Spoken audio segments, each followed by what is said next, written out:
अल्हम्दुलिल्लाहि रब्बिल आलमीन वस्सलातु वस्सलामु अला सय्यिदिल अंबिया वल मुरसलीन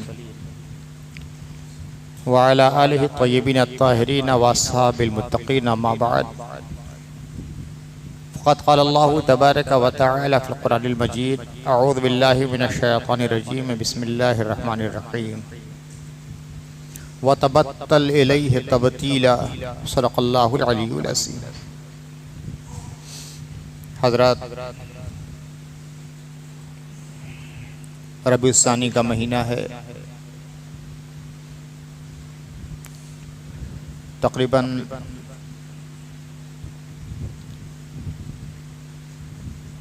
34-35 साल से मुसलसल इस मस्जिद पर जुमा की खिताबत व इमामत का फरीज़ा अंजाम दे रहा हूँ,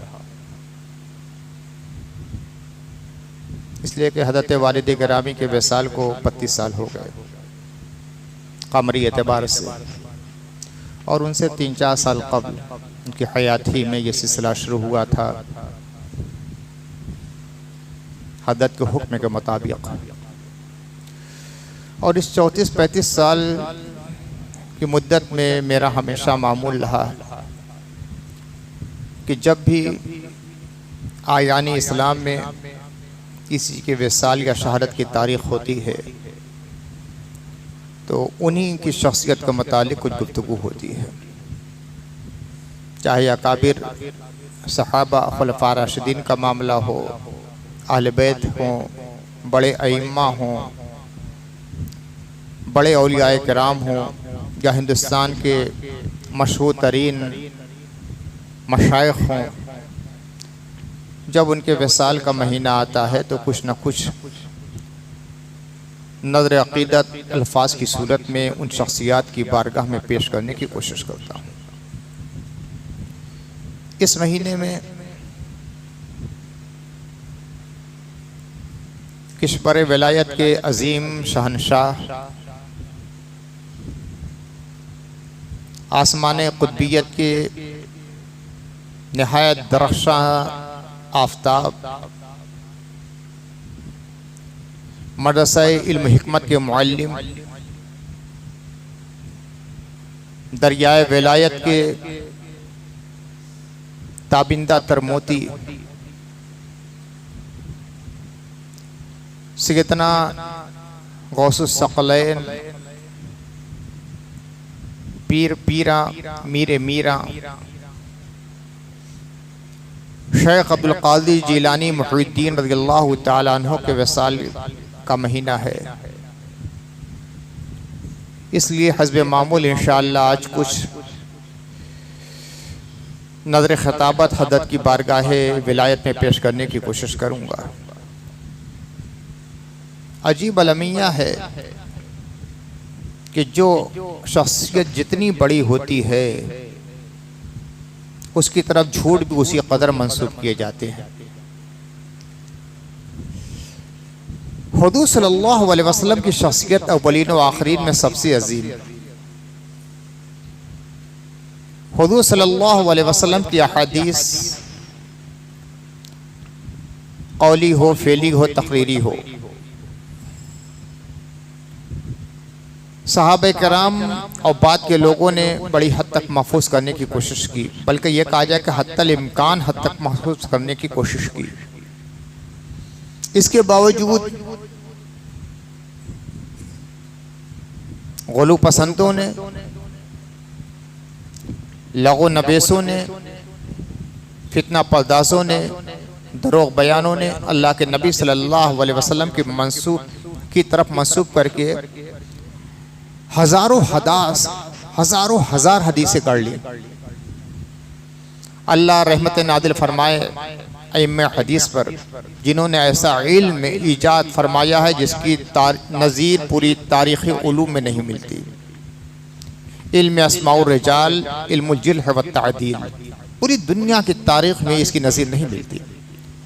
एक एक रावी के बारे में लिखा है, ये रावी कैसा था, किस ज़माने का था, किस सन में पैदा हुआ, किस सन में इंतकाल हुआ, उसका किरदार कैसा था, उसका अखलाक कैसा था, उसके उस्ताद कौन थे, उसके शागिर्द कौन थे, किन किन लोगों से मिले, कहाँ कहाँ सफ़र किया, उसका हाफिज़ा कैसा था, उसकी अक्ल कैसी थी, पूरा डाटा सामने रख दिया और उसी के मुताबिक जांचा आता है कि हदीस रिवायत करना फला आदमी है तो फला आदमी कैसा था। इसके बावजूद बहुत सारी हदीसें अहादीस की किताबों में आ गई जो गढ़ी हुई थी। हद ये है कि सही बुखारी के बाद सबसे ऊंचे पाए की जो किताब है सही मुस्लिम, उसमें मौजू रिवायत आ गई। इतना छाना फटका फिर भी मौजू रिवायत आ गई। अरे हम लोग क्या होता है ना कि चावल में घुन जब पड़ जाता है तो माएँ बहनें बेटियां खूब अच्छी तरह उसको छानती है, मगर एक घुन फिर भी आ जाता है। बस वही मामला हुआ। बहुत कोशिश की मुहद्दिसीन ने।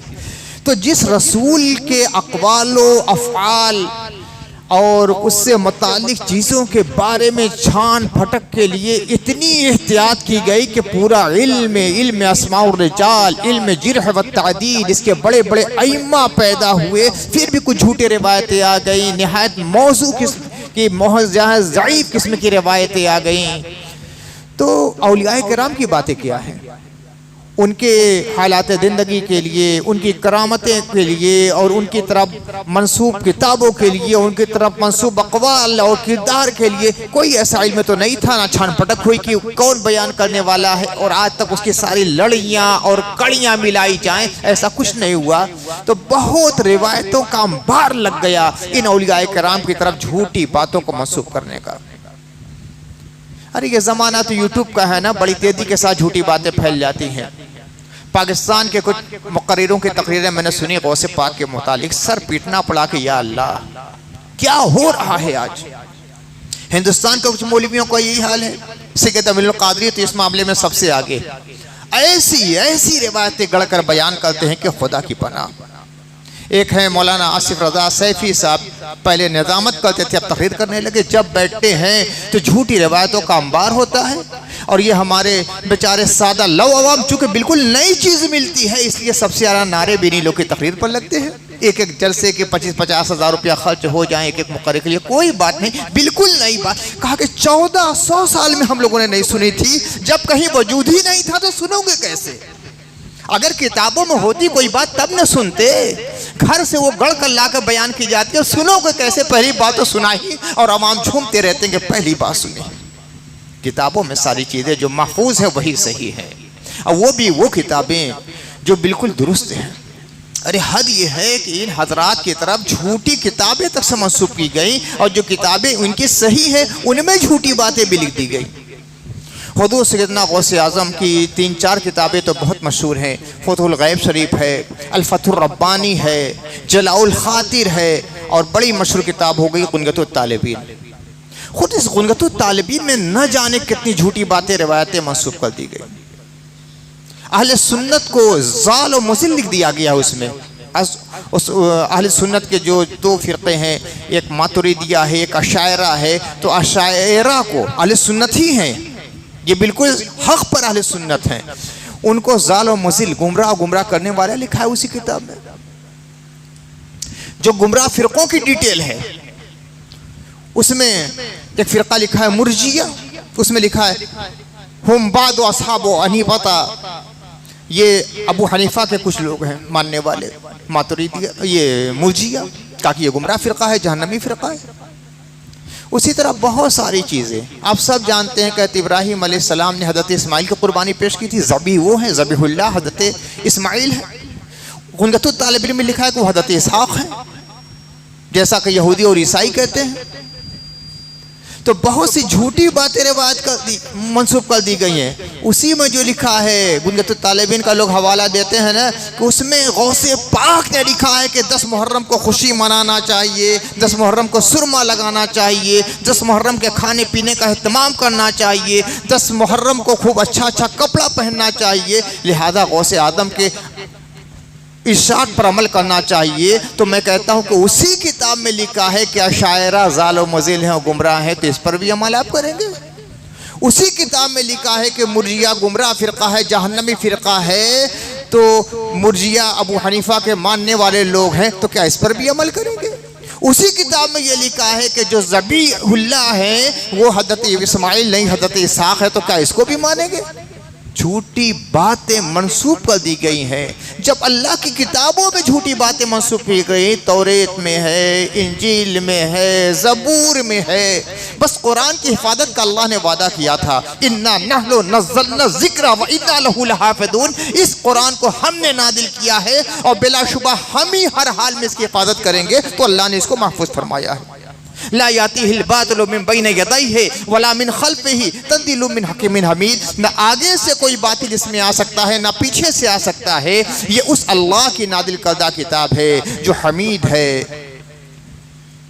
हकीम है, बड़ी हिकमतों वाला है, बड़ी खूबियों वाला है। उस अल्लाह ने नादिल किया है। तो अल्लाह ने वादा किया था, ये कुरान है, इसका एक एक हर्फ क़यामत तक महफूज रहेगा, लिहाजा महफूज है। वरना तब्दीली करने वालों ने कुरान तौरेत में तब्दीली कर दी, ज़बूर में तब्दीली कर दी, इंजील में तहरीफ कर दी, सुहूफ़ आसमानी में तग़य्युर और तबद्दुल नुमा हो गया, इसलिए कि अल्लाह ने इनकी हिफाजत का वादा नहीं किया था। जब अल्लाह की किताबों में इंसानों ने बदल दिया तो औलिया की किताबों का क्या हालम होगा।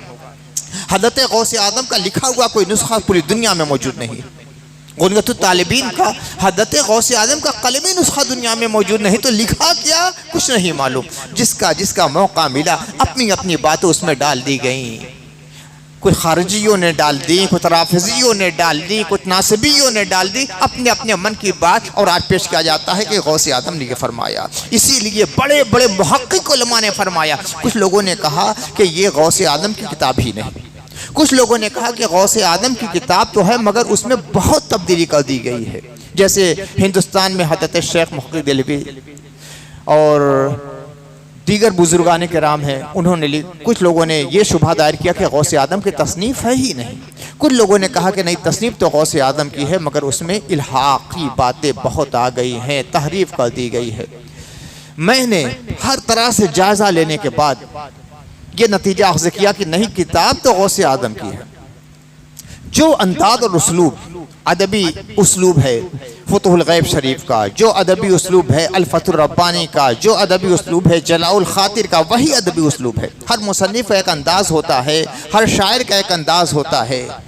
अगर अल्लामा इकबाल का कोई शेर मेरे सामने पढ़ा जाए और मुझे याद ना हो कि अल्लामा इकबाल का है, नाम ना लिया जाए, मगर उनका अंदाज़ बतला देगा कि मैं कहूँगा ये अल्लामा इकबाल का है। गालिब का शेर पढ़ा जाए, चूँकि गालिब शनास हो अल्हम्दुलिल्लाह, इसलिए मैं बतला दूंगा कि ये गालिब है, चाहे कोई बतलाने वाला ना बतलाए।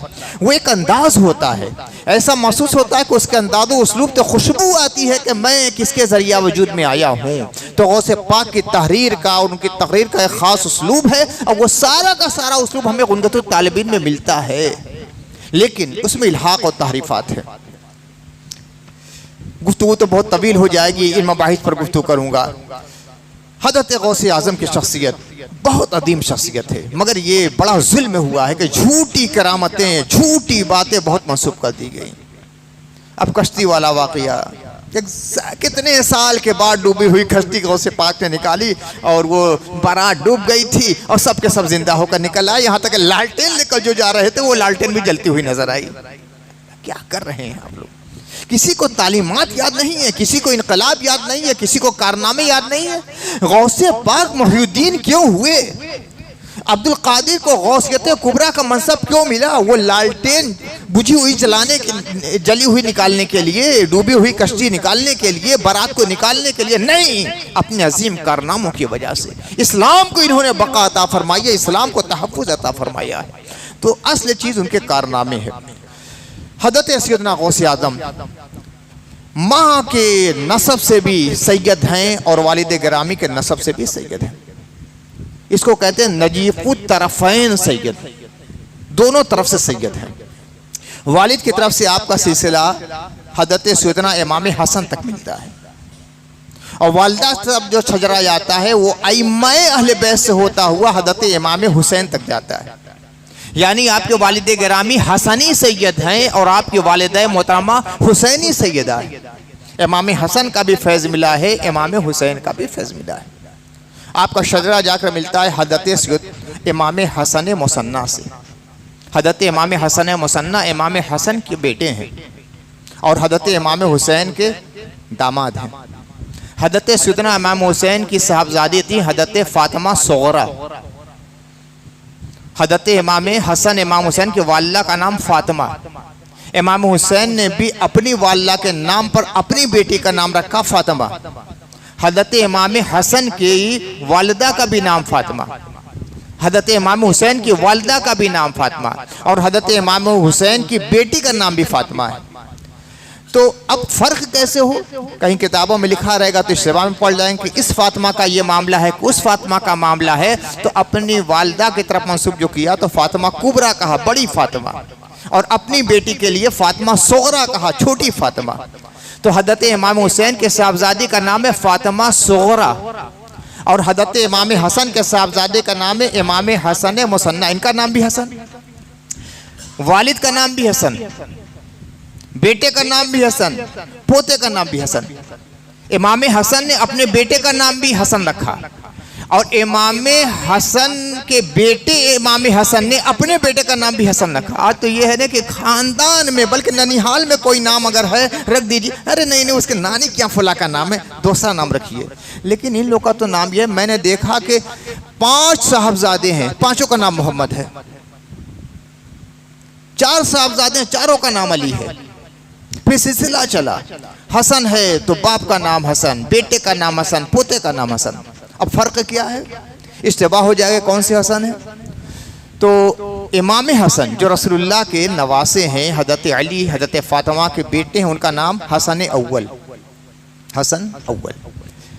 फिर उनके साहबजादे जो इमाम है तो उनको कहा गया हसन मुसन्ना, के दूसरे हसन।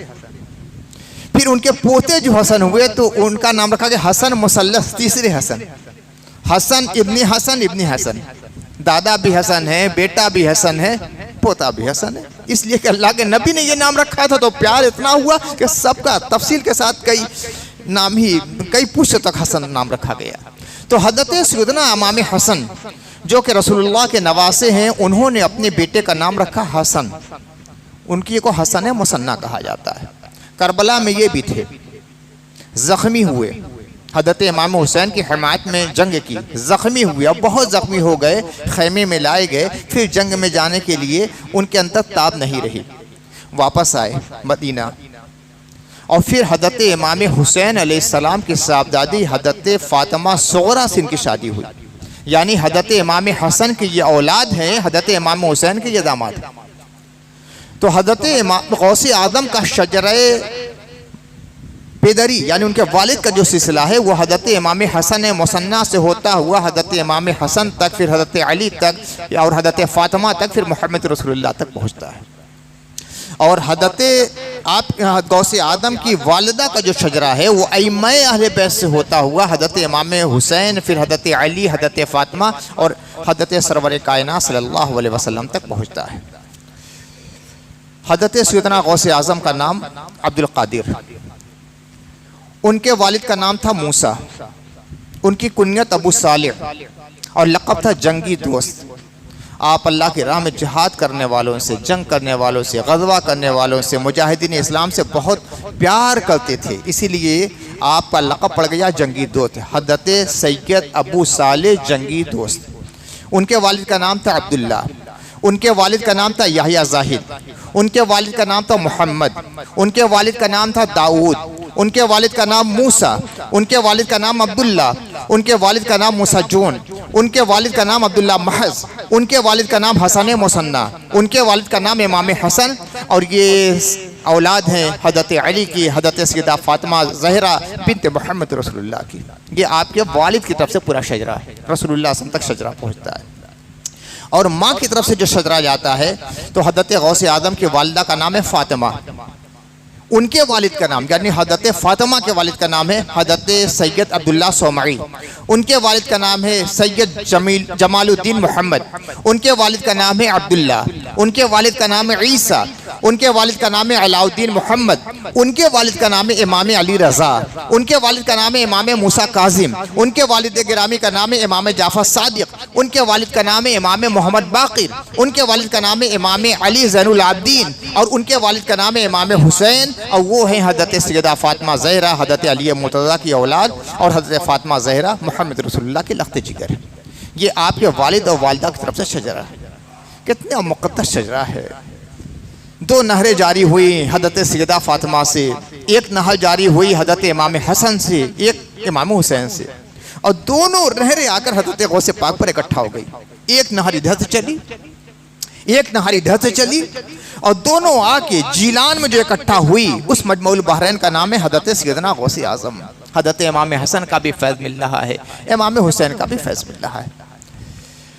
पैदा हुए जीलान में, कुछ लोगों ने इसे गीलान लिखा, कुछ लोगों ने जीलान लिखा, कुछ लोगों ने जील लिखा।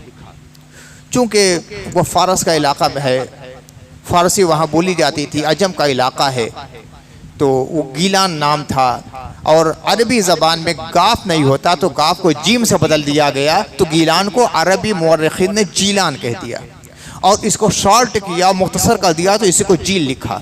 इसीलिए गीलानी भी कहा जाता है, जीलानी भी कहा जाता है, जीली भी कहा जाता है। बहुत से लोग हैं जो हक़ाइक़ को समझ नहीं सके तो समझा कि ये अलग अलग इलाके हैं, नहीं एक ही है, नाम है गीलान। अरबी मुअर्रिखीन ने इसको जीलान कह दिया, अरबी में गाप नहीं होता। कायदा बगदादी भी आप पढ़ेंगे तो वहाँ गाप नहीं मिलेगा, कोई भी अरबी कायदा आप पढ़ेंगे वहाँ गाप नहीं मिलेगा, तो गाप अरबी में नहीं होता।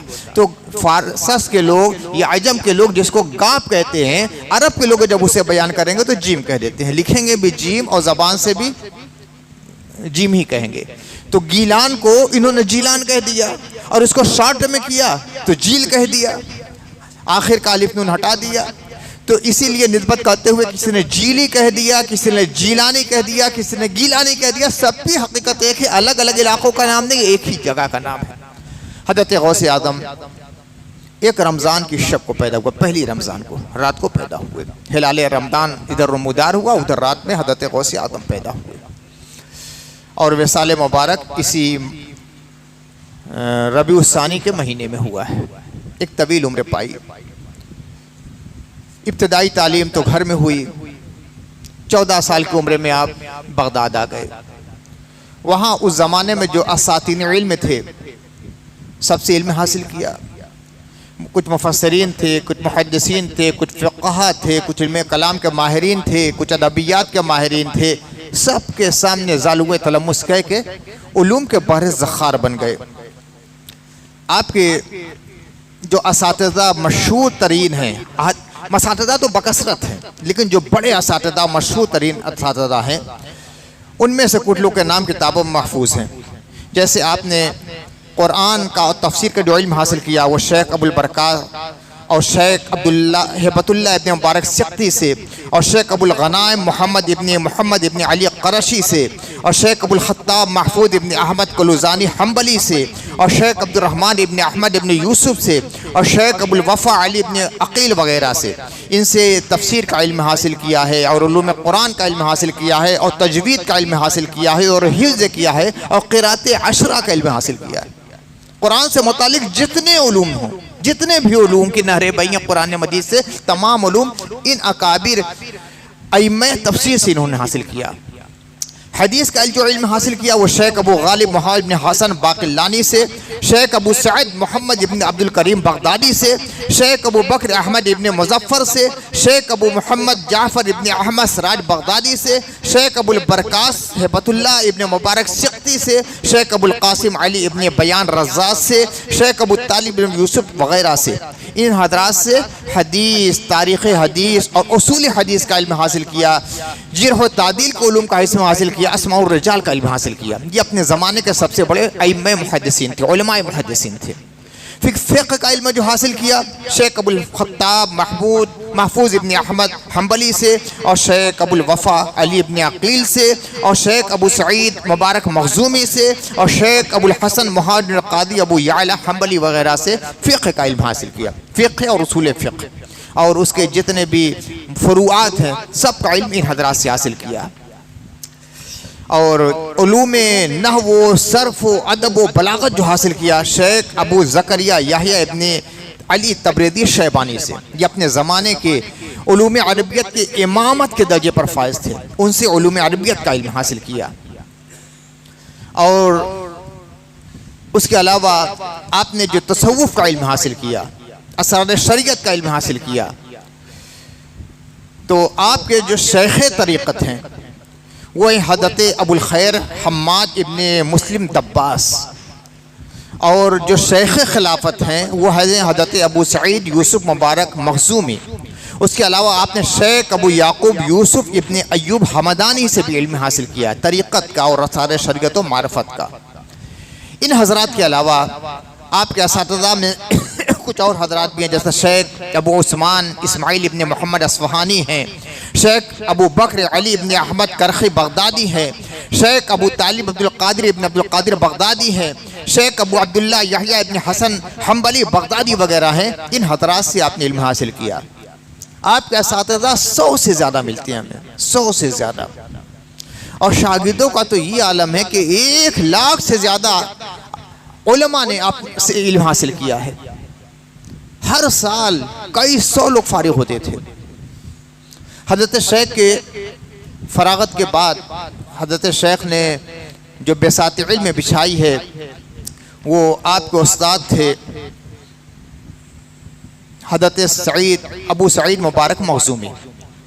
इब्तदाई तालीम आपने इन्हीं के मदरसे में हासिल की।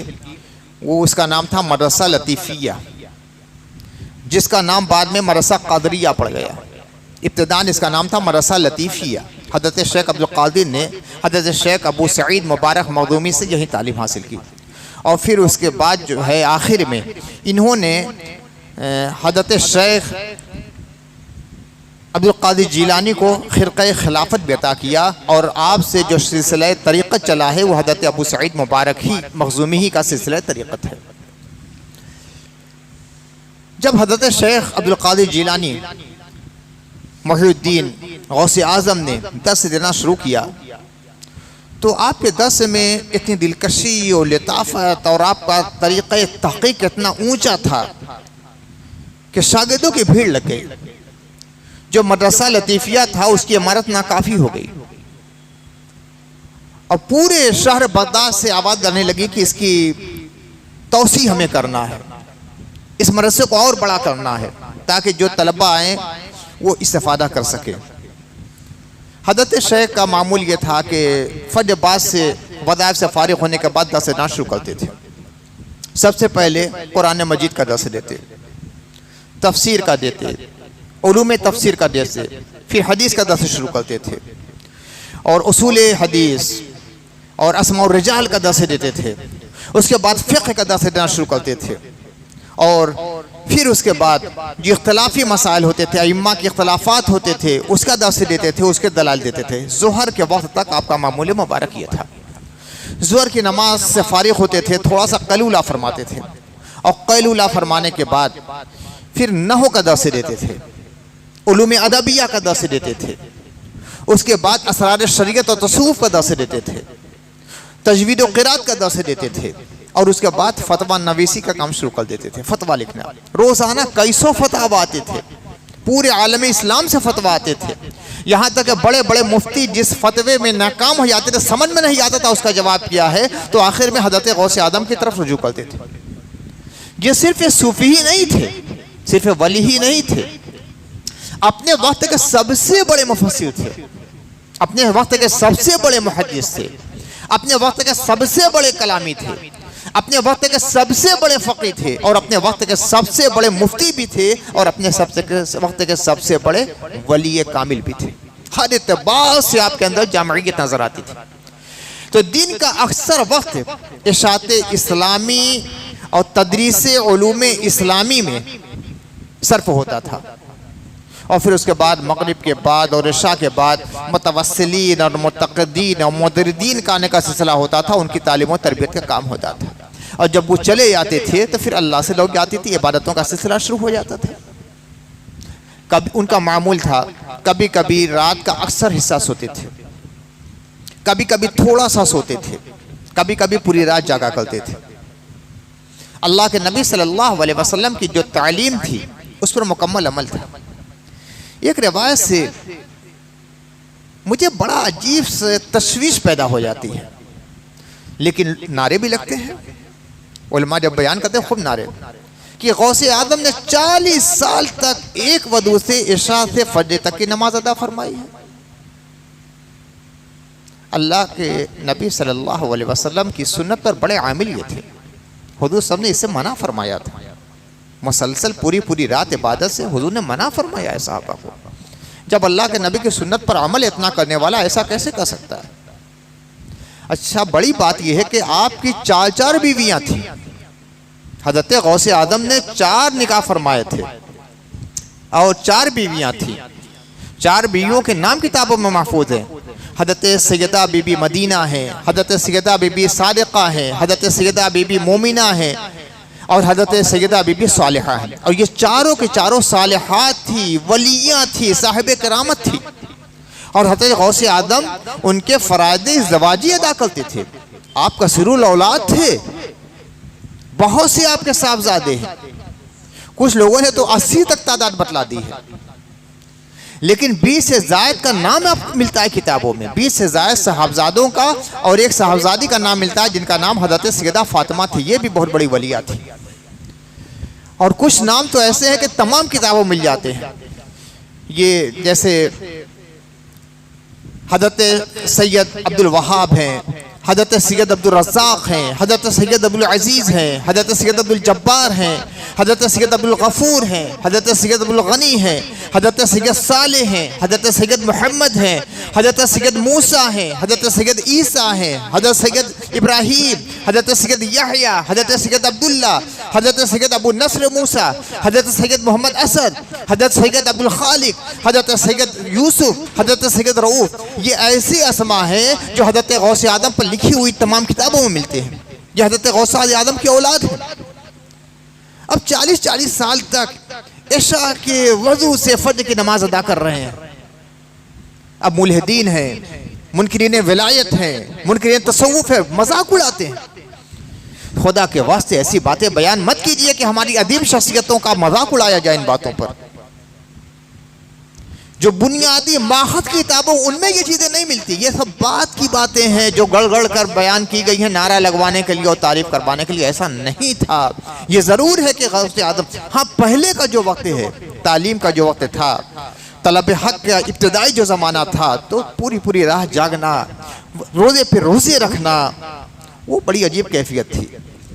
लेकिन जब इशात इस्लाम की राह में आए तो फिर ये हो गया कि रात का कुछ हिस्सा सोते थे, कुछ हिस्सा बेदारी में गुजारते थे। नवाफिल हैं, तहज्जुद हैं, अल्लाह का जिक्र है, और कभी कभी पूरी रात भी सोया करते थे। इब्तदाई ज़माना वो था, इब्तदाई ज़माने में। लेकिन ऐसा नहीं कि 40 साल तक ये मामूल मुबारक हो। कुछ लोगों ने हज़रत इमाम अबू हनीफा के बारे में भी यही बात कह दी। हज़रत सैयदना इमाम अबू हनीफा भी एक ही वजू से इशा की नमाज से फज्र की नमाज अदा फरमाते थे। इशा की नमाज, फज्र, पूरी रात इबादत। झूठी रिवायत इनकी तरफ मंसूब ना की जाए। जो कुछ है किताबों में सब महफूज है। माखज़ की किताबें, बुनियादी किताबें जो वो सब महफूज हैं। लेकिन ये है कि हर वक्त गोया अल्लाह के जिक्र में। ये लोग सोते थे तो सोना भी इबादत था। अल्लाह को याद करते करते सोते थे, उठते थे तो अल्लाह को याद करते हुए। और जब अल्लाह को याद करते करते, अल्लाह का काम करते करते, इल्म इलाही का, उलूम इस्लामिया का काम करते करते, इस्लाम का काम करते करते, अल्लाह की याद में, रसूलुल्लाह की याद में आदमी सो जाए और बेदार हो तो गोया सोना भी इबादत है। तो अगर हम ये कहें कि 24 घंटा इबादत में होते थे तो गलत नहीं था। आपने तसव्वुफ़ को जो तालीम इब्तिदाई हासिल की है वो हज़रत शेख हम्माद इब्न मुस्लिम दब्बास से। ये अपने ज़माने के बहुत बड़े बुजुर्ग थे। और बड़ी बात बतला दूं कि ये उम्मी थे, कोई मौलाना आलिम नहीं थे, उम्मी थे। बज़ाहिर किसी से पढ़ा लिखा नहीं था, लेकिन अल्लाह ने इल्म लदुन्नी अता फरमाया था। आलम इनका ये था कि बगदाद के उलमा जिस मसले को हल करने में नाकाम हो जाते थे तो इनके पास आते थे। ये उम्मी थे, किसी से पढ़े लिखे नहीं थे, लेकिन अल्लाह ने इल्म लदुन्नी अता फरमाया था अपनी तरफ से हासिल में। जैसे एक बहुत बुजुर्ग, बड़े गुजरे थे हज़रत शेख अब्दुल अजीज़ दब्बाग़। उनके हालात पर किताब अब्रेस के नाम से इतनी ज़ख़ीम, तकरीबन मैं समझता हूँ 1000 सफ़े किताब है। उनका भी यही आलम था। बड़े बड़े मुहद्दिसीन जब परेशान हो जाते थे तो इनके पास आते थे और कहते थे कि हुजूर ये हदीस है, समझ में नहीं आता कि ये हदीस सही है कि गलत है। अब पेश किया, इस तरह आंखें बंद करते थे और ऐसे खींचते थे, नहीं ये हदीस रसूल नहीं है। हाँ ये हदीस रसूल है। फिर ऐसे खींचा, कहा कि इसका कुछ हिस्सा हदीस रसूल है, कुछ इल्हाक़ी है। लोगों ने कहा हजरत कैसे? कहा कि रसूलुल्लाह का जो जुमला होता है उससे खुशबू मुझे महसूस होती है। जब ये खुशबू महसूस नहीं होती तो मैं समझता हूँ ये मौज़ूई रिवायत है। खुशबू महसूस होती है तो ये कौल रसूल कह देता हूँ। और कुछ हिस्से से खुशबू आती है, कुछ से नहीं आती, तो जिससे आती है तो मैं कहता हूँ ये हदीस रसूल है, नहीं आती है तो कहता हूँ ये झूठी हुई बात है। तो ऐसे ऐसे उम्मी लोग गुजरे हैं। ज़ाहिर उलमा वो समझ नहीं पाते कि मामला क्या है। हज़रत वालिद गिरामी के एक शागिर्द थे मौलाना मुजीबुल्लाह नदवी साहब, बहुत बड़े आलिम थे। उनकी एक किताब बड़ी मशहूर है, इस्लामी फ़िक़्ह, जामतुर रिशाद आज़मगढ़ में जो है मदरसा, उसके बानी ये हैं। बहुत सी किताबें लिखी हैं और फ़िक़्ह पर बड़ी अच्छी निगाह थी। हज़रत मौलाना मोहम्मद उमर साहब रहमतुल्लाह अलैह के हमदर्द से थे। ये दोनों हजरात एक साथ पढ़े। हज़रत मौलाना मोहम्मद उमर साहब रहमतुल्लाह अलैह और मौलाना मुजीबुल्लाह नदवी साहब एक साथ पढ़ते थे। वालिद साहब के शागिर्द थे। हज़रत वालिद गिरामी के इंतकाल के बाद उन्होंने एक मज़मून लिखा था।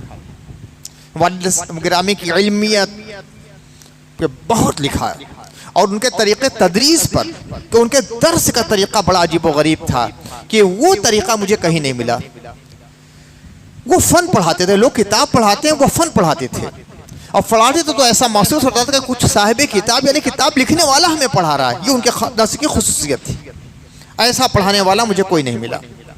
फिर एक बात लिखते हैं कि इतना बड़ा काबिल आदमी, इतने बड़े मुफस्सिर, इतने बड़े मुहद्दिस, इतने बड़े फ़क़ीह, इतने बड़े मंतकी और फ़लसफ़ी, ना जाने उन्हें क्या हो गया कि एक मस्जिद से जाकर मुरीद हो गए। चूँकि हम लोग के आला हज़रत खुर्शीद इरफानी भी मज़लूम के नीचे ही कोठरी में रहते थे, सिलाई का काम करते थे, गुरडी सीते थे, गुजरा बाबा लोग कहने लगे थे।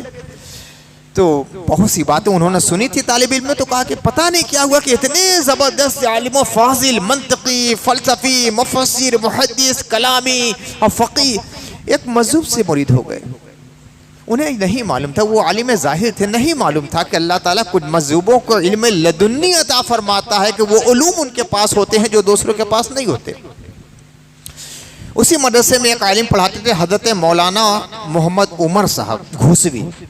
ये हज़रत मौलाना मोहम्मद उमर साहब जो बनारस वाले थे, हमारे जो सब उस्ताद आज़म थे, हज़रत मौलाना मुफ्ती उमर साहब कादरी, चिश्ती, सिराजी, इनकी बात नहीं कर रहा हूँ। हज़रत मौलाना मोहम्मद उमर साहब घूसवी ये मौलाना अब्दुल हमीद मक्की साहब के पीर थे। मौलाना अब्दुल हमीद मुफ्ती साहब, मुफ्ती अब्दुल हमीद मक्की साहब जो कि जामिया मअल्लूम के पहले मुफ्ती थे, उनके पीर मुर्शिद थे और वो बहुत बड़े वली भी थे, बड़े अच्छे आलिम भी थे। वो मुरीद थे हज़रत शाह अबुल खैर साहब के, दिल्ली के हज़रत शाह अबुल खैर साहब जो कि हज़रत मौलाना ज़ैद अबुल हसन साहब के, फ़ारूक़ी साहब के वालिद गिरामी हैं। ये बहुत ऊंचे पाए के साहिब कश्फ व करामत बुजुर्ग थे। इत्तफाक़ से एक इलाके में उनके दो साहबजादे सालिम और बिलाल गए हुए थे। वो बांग्लादेश का इलाका था। वहाँ बहुत बड़ा तूफ़ान आ गया। वो ज़माना रेडियो का था, मोबाइल का ज़माना नहीं था। रेडियो पे मालूम हुआ कि वहाँ बहुत तूफ़ान आया है।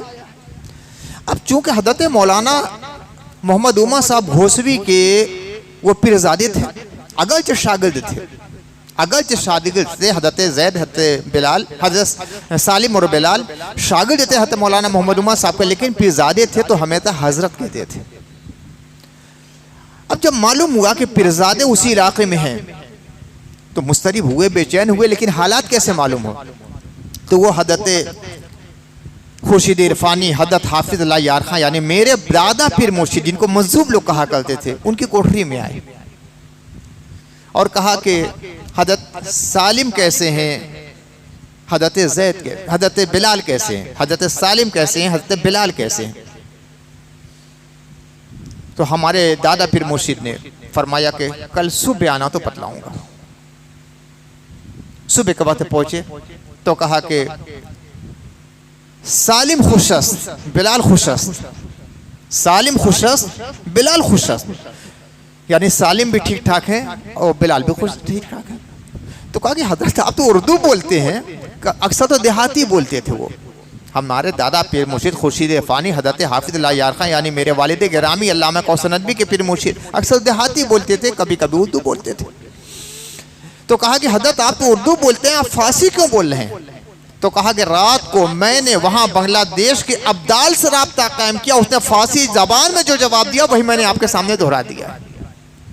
तो ये हजरत बज़ाहिर उम्मी होते थे, लेकिन अल्लाह ताला इन्हें खास इल्म अता फरमाता था कि हज़रत मौलाना मोहम्मद उमर साहब घोसवी जो बहुत अच्छे आलिम भी थे, वली भी थे, साहिब तरीक़त बुजुर्ग भी थे और बहुत ऊंचे पाए के पीर के मुरीद भी थे, अपने पीरजादे के बारे में जब इल्म हासिल करना हुआ तो उस शख्स के पास आए जिसको लोग उम्मी कहते थे। हालांकि वो उम्मी नहीं थे, हाफिज कुरान भी थे, उर्दू बहुत अच्छी लिखते थे, फारसी के भी माहिर थे, एक ज़माना मक्का मुज़म्मा में कई साल गुजारा है, इसलिए अरबी से भी वाकफियत थी। आज भी जो उनकी बयाज हमारे यहाँ मौजूद है, 3 बयाज़ें अल्हम्दुलिल्लाह, इतनी अच्छी तहरीर है कि हम लोग की तहरीर को लोग तारीफ़ करते हैं कि बहुत अच्छा आप लिखते हैं, लेकिन हम लोग की तहरीर उनकी तहरीर के सामने कुछ नहीं है, लगता है कि नगीने जड़े हुए हैं कागज़ पर, इतनी अच्छी तहरीर थी। लेकिन अपने को इतना छुपाया था कि लोग समझते थे बिल्कुल उम्मी है, कुछ नहीं जानते। तो बाद उम्मियों को अल्लाह ताला बहुत इल्म अता फरमाता है। तो हज़रत सैयदना गौसे आदम जिनके हाथ पे बैत हुए वो उम्मी थे, लेकिन इतने अजीम आलिम थे असरार शरीयत के और तरीक़त के कि बगदाद के उलमा से जो मसला हल नहीं होता था, बगदाद के मुफ्तियों से जो मसला हल नहीं होता था, तो आखिर में हज़रत हम्माद के पास आते थे और मसले को हल करते थे। हज़रत गौसे आदम इन्हीं से मुरीद हुए। फिर उसके बाद तालीम हासिल की तो हज़रत शेख अबू सईद मखज़ूमी से तालीम हासिल की और हज़रत सईद मखज़ूमी ने इनको अपना खिरक़ाए खिलाफत अता फरमाया है। और गौसे आदम से जो सिलसिला चला है वो हज़रत अबू सईद मखज़ूमी ही का सिलसिला है। हम लोग के सिलसिले में भी जो नाम आता है वो हज़रत अबू सईद मखज़ूमी ही का आता है। बड़ी अजीम शख्सियत थी, तारीख़ इस्लाम की अजीम तरीन शख्सियात में ये, बल्कि ये कहा जाए तो गलत नहीं होगा कि आपके बाद 1000 साल से ज़्यादा हो गए, लेकिन इस 1000 साल में जितने भी औलियाए किराम पैदा हुए हैं सब आपके फैज़ याफ्ता है और सबका कद हज़रत सौदे आज़म के कद के सामने पस्त नजर आता है। 1000 साल में जितने औलियाए किराम पैदा हुए हैं उन तमाम औलिया में सबसे बड़े इमाम हज़रत सैयदना गौसे आज़म और सबके इमाम है, सब तक आपका फैज़ पहुँचा है, चाहे किसी सिलसिले का हो, चाहे वो शिशी सिलसिले का हो, चाहे वो शाज़ली सिलसिले का हो, चाहे वो रफ़ाई सिलसिले का हो, किसी भी सिलसिले का हो, हज़रत गौसे आज़म का फैज़ हर सिलसिले में पहुँचा है। और तमाम औलियाए किराम ने 1000 साल के तमाम औलियाए किराम ने हज़रत गौसे आज़म का फैज़ हासिल किया है। ये अदीम शख्सियत है। झूठी रवायतें बयान करने से हज़रत गौसे आज़म का कद बुलंद नहीं होगा। आपकी इल्मी शख्सियत, आपकी रूहानी शख्सियत, आपकी इरफानी शख्सियत हर एतबार से इतनी जामे शख्सियत है कि उनके बाद उनके मुकाबिल का कोई फ़ौज नज़र नहीं आता है। अल्लाह ताला की बेशुमार रहमतें हों हुज़ूर सैयदना गौसे आज़म पर, आपके मशाइख पर, आपके सिलसिले पर और आपके सिलसिले के तमाम मुतवस्सिलीन पर, और उनके सदक़े में अल्लाह ताला हम लोग का खात्मा बिल खैर फरमाए। व आखिर दावाना अल्हम्दुलिल्लाहि रब्बिल आलमीन।